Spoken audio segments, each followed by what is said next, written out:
When it's time to party, we will party hard.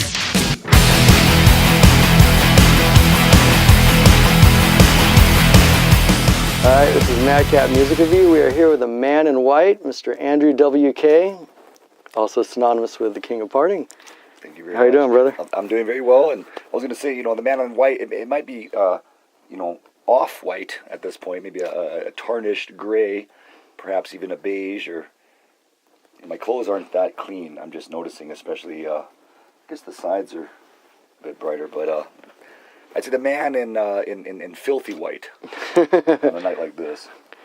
Been working hard this year. It's been a busy year for you.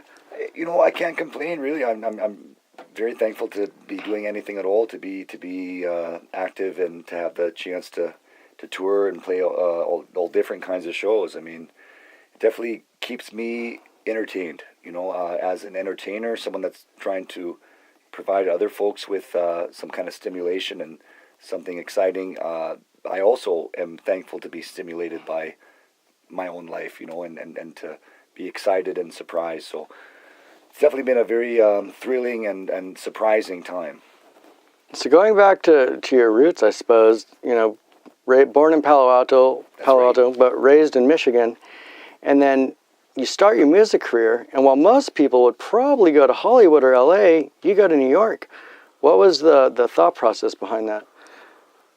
I don't really know. There might have been a lack of thought process in a lot of ways. I mean, I guess maybe, I was so much younger at these times, it could have been very subconscious, kind of the fact that I already came from California, so maybe I wanted something new, to go to a place that I hadn't really experienced or lived yet, like New York City. But at the same time, if I think about what drew me there, it was, seeing this city on TV and in movies. It's the biggest, craziest city in the world. In terms of, culture, at least, it seemed like that was the place that was the least accommodating, the most challenging place to go. So if you're going to go big and now's your chance to go somewhere, might as well try going to the craziest place of all. So I always was very drawn to it. I don't really know why. It's hard to explain sometimes. Sometimes you're just you're pulled in a certain direction and you just follow it. So in '98, your first solo album, Room to Breathe, comes out on cassette, limited to 30 or 35 copies, I think it was. Yes, it means so much to me that not only that you're familiar with that, but that you even remembered to ask about that. Thank you very much for your preparation. And it wasn't intended to be limited to 30 copies on cassette. It was just no one wanted it beyond. Actually, I don't even think 30 people actually wanted it. I think we made as many copies as we could before my cassette copier kind of started to break down. I mean, the flying eraser heads or whatever, they start to wear out a bit. So it was never intended to be a major release. I just was trying to record something for my friends, and I'm amazed that you are aware of it at all. But it did lead to bigger and better things. Well, yeah, you absolutely blew up in 2001 with I Get Wet. And Party Hard especially, that's on video games. There's hockey teams opening up with it in the minor hockey leagues. And while most people, when they get a hit that big, they tend to kind of just have that one hit and they're done, you're still going. I had that one hit and I decided to not stop. Yes. Yeah, you've continued on and been successful. Well, I'm just not stopping. I don't know about success. There's a lot of more places to go, and there's many more years. I'm still relatively, early on in my path or my career here. I feel like that song, Party Hard, or everything I've done before, I see it like rocket fuel. That's what launched me into this position. And if you're like an astronaut trying to go to the moon or into outer space, into uncharted territory, you use whatever fuel you can to launch you, because it's so hard just to get out of the atmosphere. Mm-hmm. I feel like that was this miracle, this 1 in a billion phenomenon, that song or that music or that album at that time that gave me this chance to ignite whatever this is that I'm getting to do now. And I'm not going to take it for granted. I'm not going to waste it. I got to keep active, and I got to use that fuel that's been ignited and ride it as far as I can. That's awesome. And Thank you very much. you've been all over the musical map. I mean, 2009 you had, what was it Gangnam Rock, which was only released in Japan. Yeah, it was a Japanese robot Anime cartoon. series, right? Exactly. Yes. And if folks have never heard of Gundam, it's similar to something like Transformers maybe, or depending what you're familiar with, GoBots, things like that.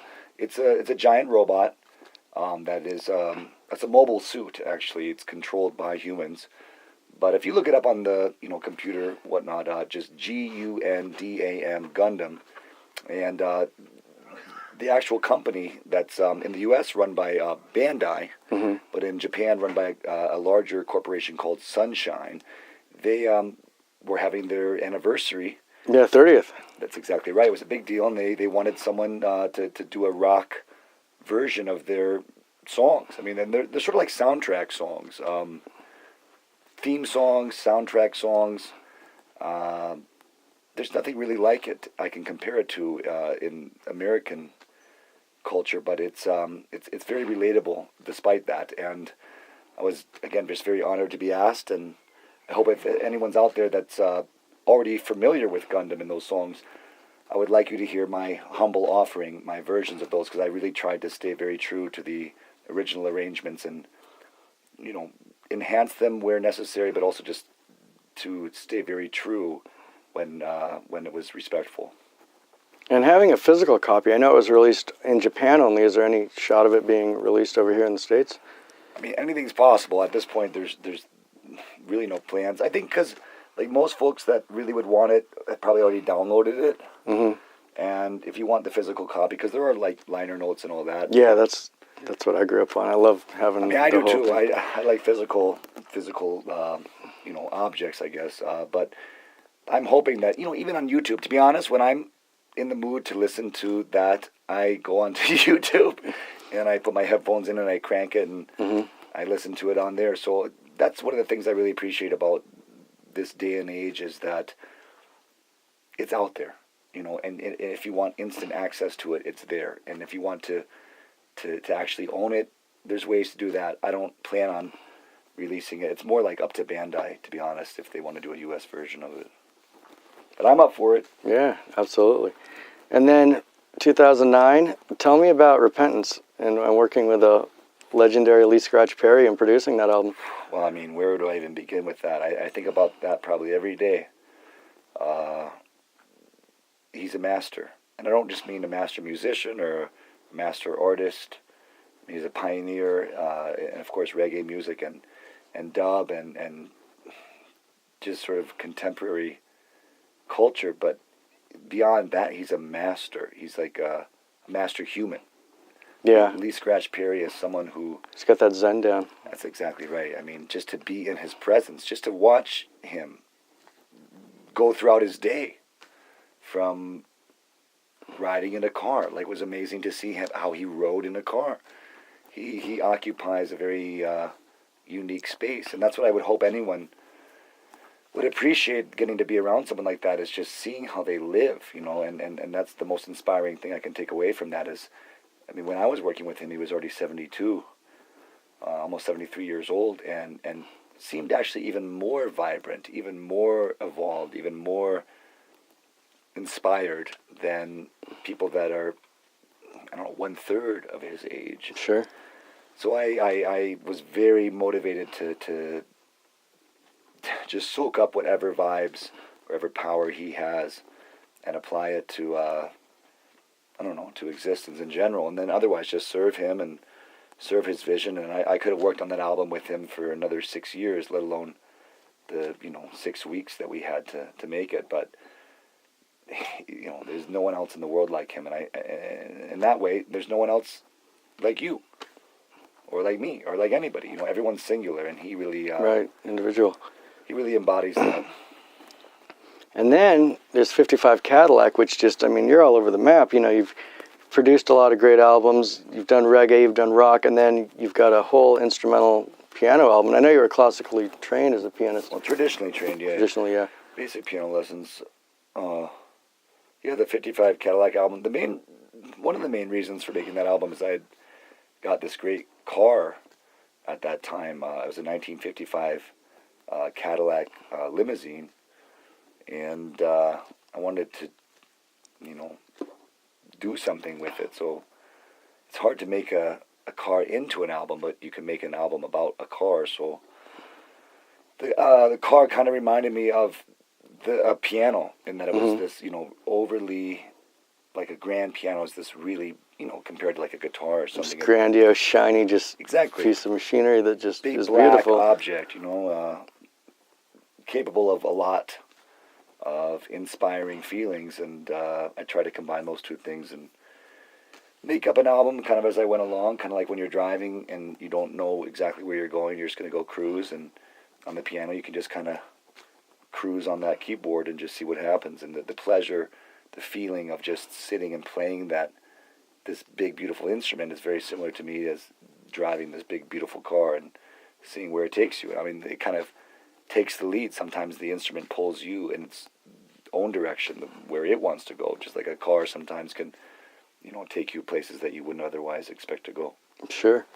Now, growing up, how much of a metalhead were you? Was that a pretty big influence on you?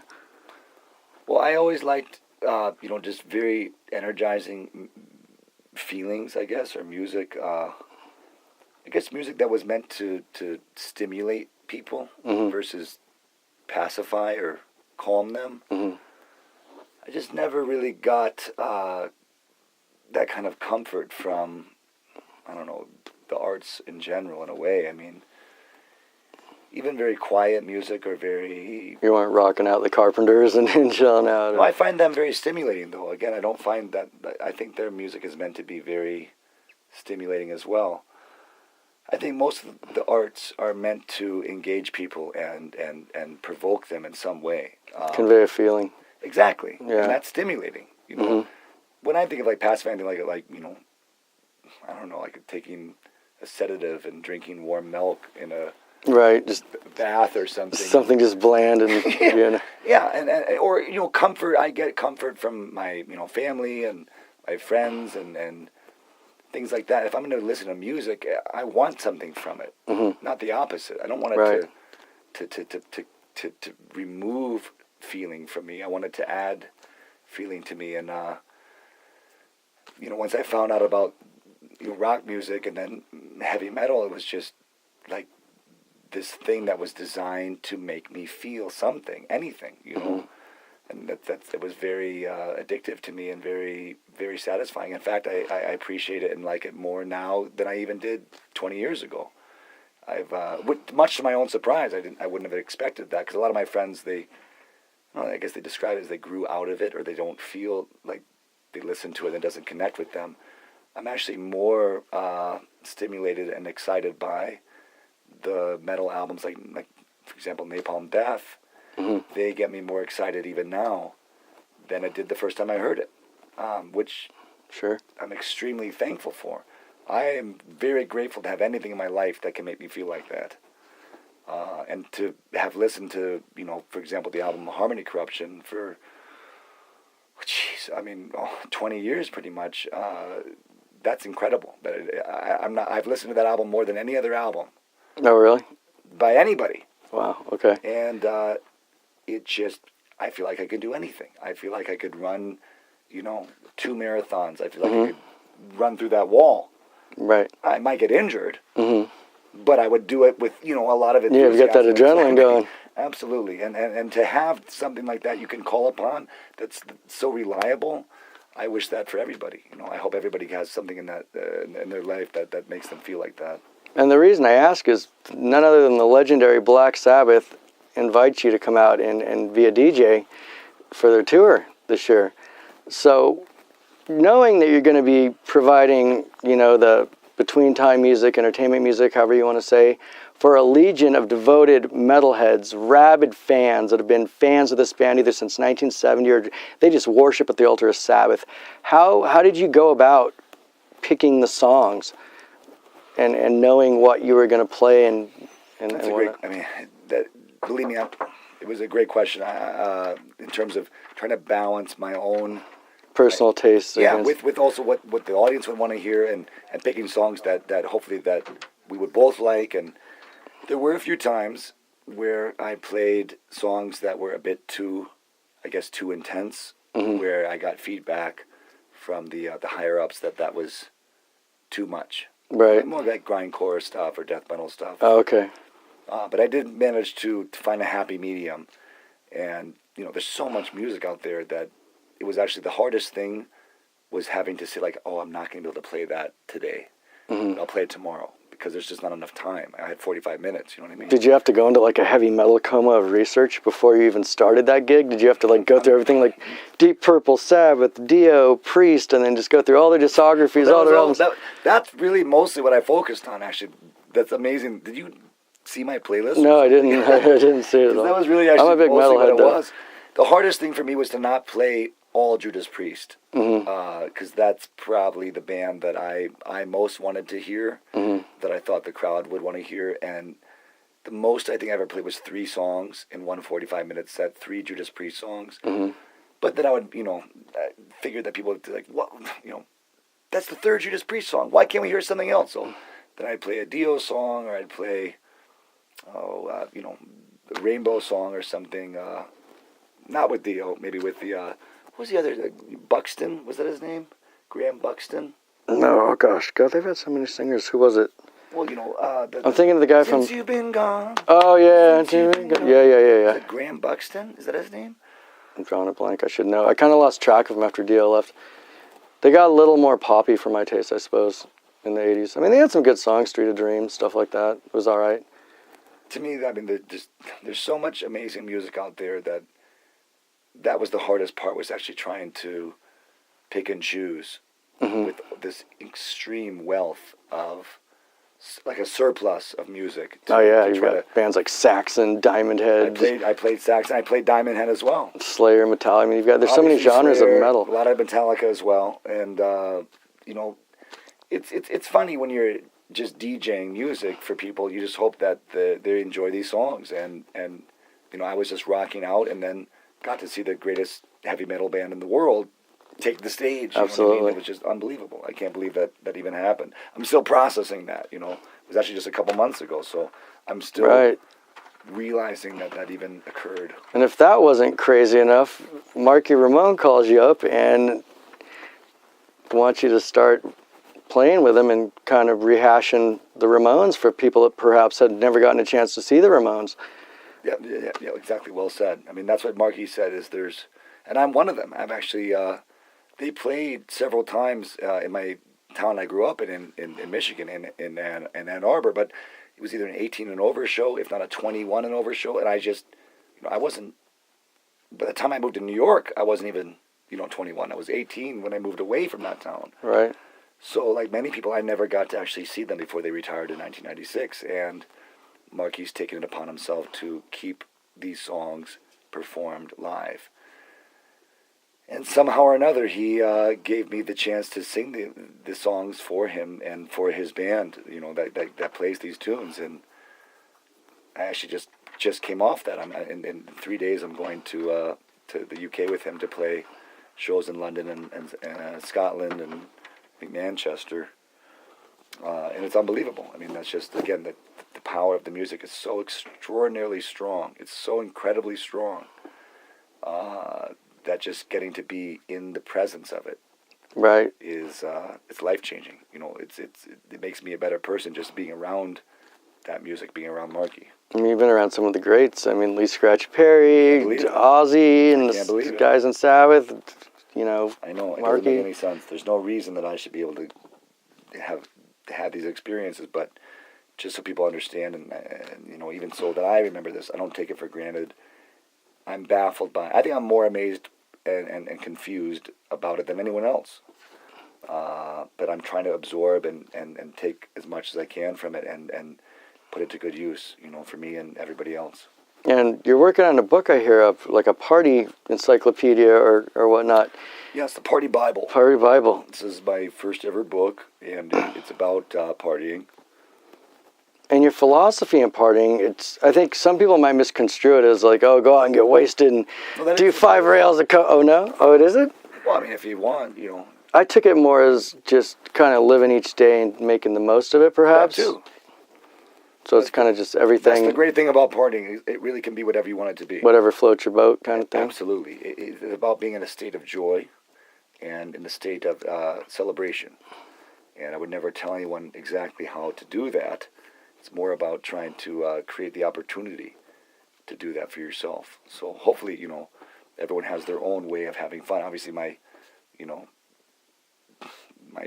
friend's son, who's 4 years old, he has a very particular way of partying and having fun in his own way, versus, my wife's singing teacher, who's probably almost 98 years old now. Sure. She has a very particular way of partying. The idea is that you're glad to not be dead, basically, and you're trying to celebrate that. Yeah, exactly. And as an adult, and with the Party Bible, there's such a fine line between that, enjoying and getting the most out of life, but not being a hedonist at the same time. Like, how do you walk that thin line and make the most out of everything, but also give back and not try to make it too much all about just like party for me? Like, how do you spread that love? And it seems like it could be a fine line at times, perhaps. For certain people, I think there's people that are meant to be hedonist types, to have a hedonistic existence. Just that there's certain people that are very compelled to be extraordinarily charitable. I think trying to push yourself into any direction that isn't appealing is where the conflict begins. That's where anger and really bad feelings arise. And I think that, as long as everyone does what they really feel like they're meant to do, that's when things will take care of themselves. The more rules that I or anyone else makes about what you should do, and you're supposed to be doing this, and you should feel bad because you're not, that's not good. That doesn't help anybody. People should do what they're meant to do. The best comes when people follow their path, their intended true will. And it's hard to figure out sometimes what that is, even for the individual. Even for me, it's constantly, revealing itself to each person. And you can be very surprised and shocked by what you actually were born to do. And maybe you don't even figure it out ever. Maybe you die before you do. But hopefully we can create conditions and create the mindset that allows us to hear that inner voice or that outer voice that's calling us to what we're put here on this earth to do, to contribute, and then you do that. There's nothing wrong with doing what you were born to do, even if it was a really bad thing in other people's eyes. And then this year, you played the drums for 24 hours straight, which is crazy. Well, but even more intense is, didn't you fly out to Detroit or somewhere to play a gig that same night? Oh, the next morning, yes. How do you even do that? When you play drums for 24 hours, you'd think your arms have just got to be killing you, and there you are doing a gig the next day. Well, I appreciate your solidarity in that regard. My arms, actually, and I did expect my arms and my hands to be more sore or tired. It was actually my hind quarters, my thorax, or lower back area. Well, my ass, to be honest. Just sitting for 24 hours, and actually there was the seams of the pants, and just even here, like where the knee bends. These were the areas that were the most sore, and I never would have expected that. That the hardest thing about drumming would have just been sitting for that long. The actual drumming was a lot easier than I thought it was going to be. But I had so much support, and there's so much energy and like adrenaline. That's the only way you can keep doing anything, is with that kind of electric drive that comes from excitement. And I was in Times Square when I did that, so there's a lot of excitement and energy coming from that. I was joined by some of the greatest drummers in the world, whether it was, Liberty DeVito or Questlove or Chad Smith, among many others. And their energy, their electric power fueled me.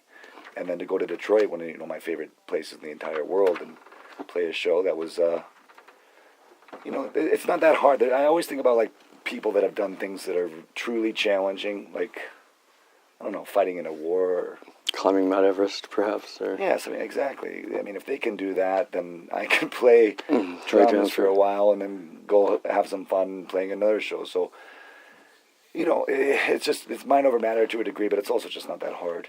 It's harder than sleeping. Yeah, absolutely. Or maybe not. For some folks. Unless you're having bad dreams, maybe. Yeah, I mean, sometimes sleeping is very hard for me. And you've got a very cool gig coming up this Halloween, playing Rob Zombie's Great American Nightmare. That's right, not too far from here. Yeah, Pomona. In terms of, the United States of America, it's a California event. And this is set up by Kevin Lyman, who, of course, is one of the masterminds behind the Warped Tour and the Mayhem Festival. And he and Rob have been building this, one of the biggest haunted houses in probably the world. They've never done anything like this before. I expect that this will be world class on many levels, and we've been given this great opportunity to actually play the Halloween night, and the most suitable night of all, really, for a haunted house event. Absolutely. And that will be in Pomona at the Fairplex, but they've renamed it the Fearplex for the show. So yeah, and Agent Orange is going to play. Oh yeah, that's old school Orange County punk right there. That's proper vibe, as well as Jello Biafra. Sure, the Kennedys. Proper, California vibe, and then Mod's son, who's a hippie hop. Mm-hmm. You heard of this? I've heard trip hop, like old Portishead and stuff like that. No, this is hippie hop. This is a genre that he is spearheading. Oh yeah, and he's a great vibe. What's that like? Is it a little different than trip hop? Very different. Okay. It's more focused on like sunflowers and cheerfulness. Okay. Which I can get behind, 100%. Maybe a little Grateful Dead mixed with a beat, maybe, or possibly. I'm grateful to not be dead, and I'm sure he is as well. And then also a great group named Beware of Darkness. Mm-hmm. They will also be performing, I believe. So it's a great lineup, and anyone that buys a ticket, also you get full access to the haunted house. And the cool thing is, if you have the actual endurance, the courage, you can go through the haunted house more than once. Although I doubt that most folks will be able to even make it through the first quarter of it. Sure, if you've seen House of a Thousand Corpses, I can only imagine what that house is going to be like. I'm not going to be able to even go through it. I asked if they could turn the lights on earlier in the day before the doors open. So you get a little sneak peek at what it might be like. I just feel very frightened by it. I don't want, I don't have a lot of courage for true fear like that. What's been the impetus behind the tour that you're doing right now, the Party Messiah tour, where it's essentially just you, just rocking out with your fans? I guess to try to play shows that are a lot more vulnerable, and potentially, going back to the theme of the haunted house, it's kind of like a haunted house of a show. It can be shocking and terrifying and very humiliating. It can be very frightening. It can be unpredictable. It can be very thrilling and rewarding, just to snap myself out of the predictable, what I've come to expect. And I love touring with my band, and of course we'll be playing, as a full band at the Halloween show, and we're playing a New Year's show, and I love playing all different kinds of shows. So these shows are to try to kind of keep me on my toes and push me out of my comfort zone, and they really do. They really do. It's like a reckoning. It makes me question everything. These kind of shows in the best way, and in the worst way. But that is the point of them, to try to stay fresh in my own brain. And speaking of staying fresh, are there any plans, studio, going in, doing a new album, anything like that? Thank you for asking. Yes, I actually have been working on a new album for a while, and hopefully over the next few months, I'm writing that Party Bible book, but after that, hopefully get the new album done. That'll be excellent. Now, with celebrity can often come so many different things, and there's all these crazy, wild things on the internet, like Andrew W.K is 20 different people, or he's this or he's that. How do you respond to that? Or do you just ignore it? Do you just kind of... I've taken many different roads, actually. That's a great question. So there's times, obviously, I tried to ignore it. There's times I was very, depressed about it or upset about it. There was times I tried to embrace it and kind of go with it, and that didn't work either. Now I don't even really know. I'm living with it. Let me put it that way. That's probably the best way to describe it. I've accepted it.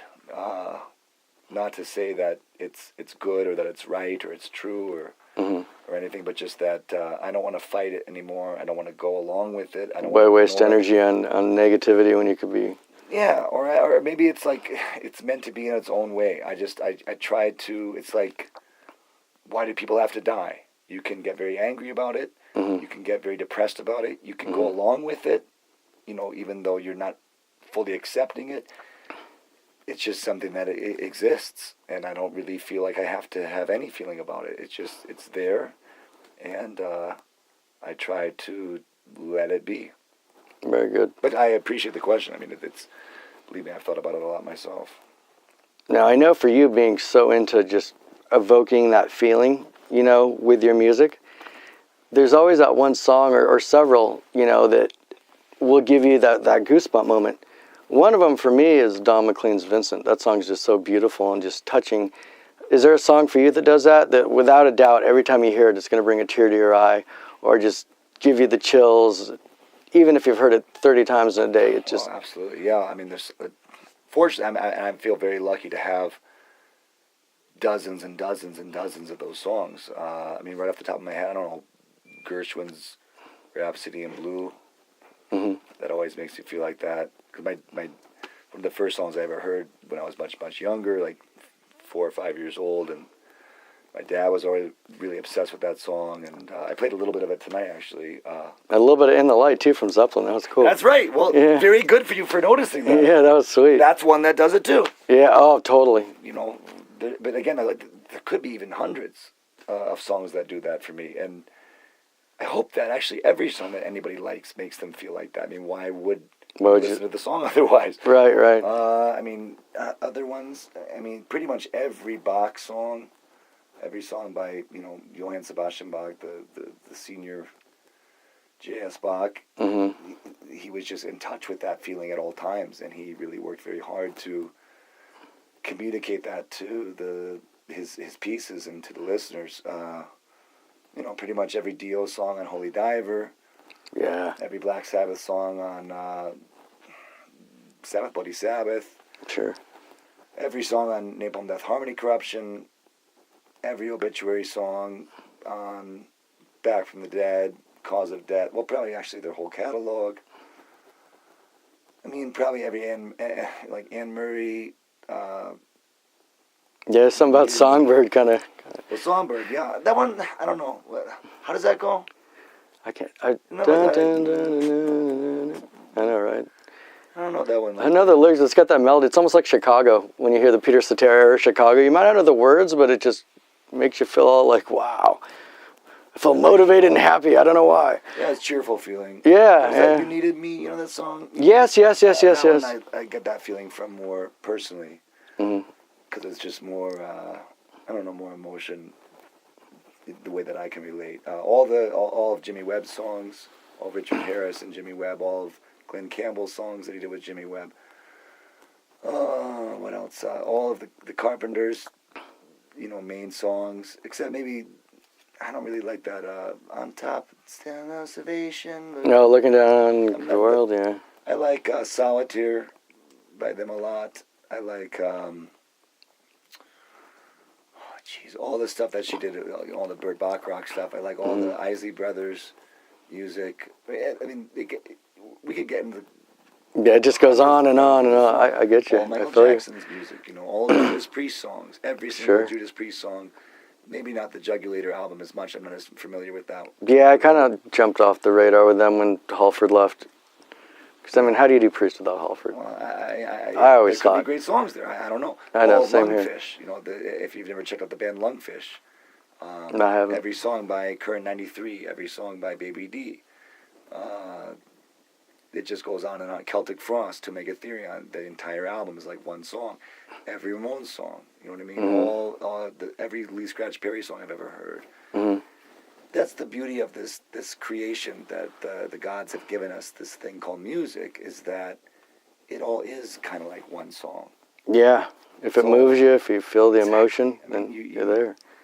And we shouldn't ever be encouraged to dissect it beyond that.